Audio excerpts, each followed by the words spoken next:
beautiful butterflies, welcome back to my weekly video where I talk about what is going on in my witchcraft practice and how you can develop and keep going and keep moving through all the transitions in your life. And today we're just going to acknowledge where we are in the wheel of the year. Imbolc season is here and we want it to be spring. But it's not, it's still winter, it can still definitely snow, and it's rainy here in England and overcast and a bit and I'll be honest and say that sometimes when we hear about Bridget, we step into Imbolc, we start to feel that first spark, that first little whisper of motivation and that new year energy that I always step into when it comes up to my birthday, which is in March. And right now is not about blooming, it's not about stepping into that new year, new me energy that I talked about in past videos and blog posts, so I'll leave them linked down below. It can be so tempting to think that we've got to get going with things, but right now we're still in hibernation mode. It's still winter time, it's still that cozy season, and it's time to just kind of stoke the ember, get your irons in the fire, get ready to make those plans for the year happen, but not forcing yourself to bloom, forcing yourself to get going. It's not about rushing towards spring, it's about getting ready for the light to return. Hello, little monkey. So we can think of this time of year as as preparing and getting ready. It's not about forcing yourself into starting your plans or getting ready with your plans. It's all about prepping for those big changes that you've been wanting to do in your life. And I've been doing that since Yule, really. I definitely find it's more about planning, dreaming, planting those seeds, getting things ready. And although it can feel very much like, it feels like really exciting, you know, we get some sunny days and so you start to feel like, I can get this done and that done, and what about this and what about that. But having disabilities, having low energy, it's more about the smaller steps, breaking things into smaller things, and really thinking about how to slow down, how to make your goals more bite-sized, so the smaller goals that lead to your bigger goals happening, and showing up for yourself every day. And that can be that you want to have a little bit of gentle exercise. I know I've started to bring gentle exercise into my schedule each evening, and I've been trying to eat healthier. I've been trying to set my routines in a more spiritual and slower way, and if you've been following my weekly vlogs, you'll have seen how I've been doing that. And having a year where I'm focusing on intention, it's all about being where I am and really focusing on what my body and my brain needs, rather than these big plans that seem to be so far away. Sometimes you just need to be where you are now and really appreciate where you are today, rather than worrying about where you're going to be in 6 months, a year, 5 years. We're always told you've got to have a 5-year plan. My 5-year plan is to be happy. Who's with me? Let's John Lennon this up and stop being so pressured. Some little things that you can do this time of year that can be very low pressure, low energy. They can really step into that kind of 5-10 minute slots of the day that you can fit in around rest. Things like refreshing your altar slightly. You might change an oracle card over to something more late winter. You might be doing some paintings around that, some drawings, and then displaying them on your altar. Cleaning it. I know I've started cleaning my altar room. Things like lighting a candle at your desk when you're longing for more daylight. I know that it's lighter evenings, but it's still not really light. And so maybe light a candle at your desk when you're journaling or writing. Journaling can be an amazing part of your practice and something that can be done in a notes app on your phone or written at a desk if you're able to sit. It can be something that you can dictate into a phone or a computer. Journaling prompts are wonderful, and you can just Google late winter journaling prompt if you want to find some little prompts that are going to inspire you and get you thinking. I also love reading poetry out to my gods and goddesses, reading poetry to my ancestors, or reading a book that say a family member once enjoyed with me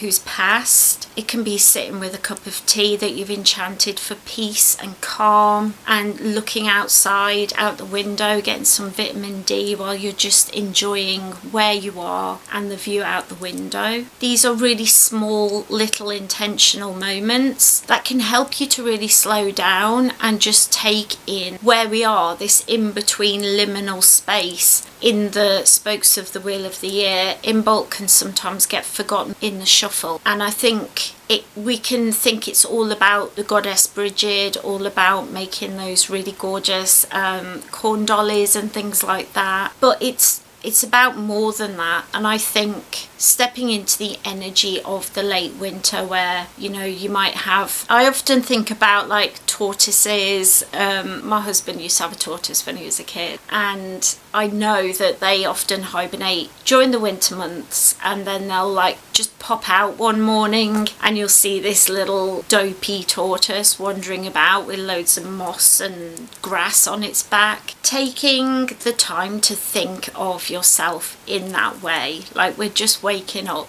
we've just stuck our little face out the burrow to see if it's still raining or if it's a nice day to go and get some food, I think is a wonderful way to think about it. I love thinking of like vintage illustrations at this time. I'm a big fan of Richard Scarry. Who else is with me? But I just love looking at those vintage illustrations and really thinking about how I can bring that kind of energy, that cozy energy into my day. We have to really hold on to, I think, this is the main crux of what I want to say, and that is there's a lot of cultural pressure to emerge and to be bright-eyed, bushy-tailed, ready to go, and I think sometimes that pressure can really push us to moving out and about and doing things fast and not really appreciating the moment. Not appreciating where we are. We're not in full spring, we're not in full winter, although here in the UK we do often get late snow, usually around my birthday, middle of March, just when you're in the mood for some spring.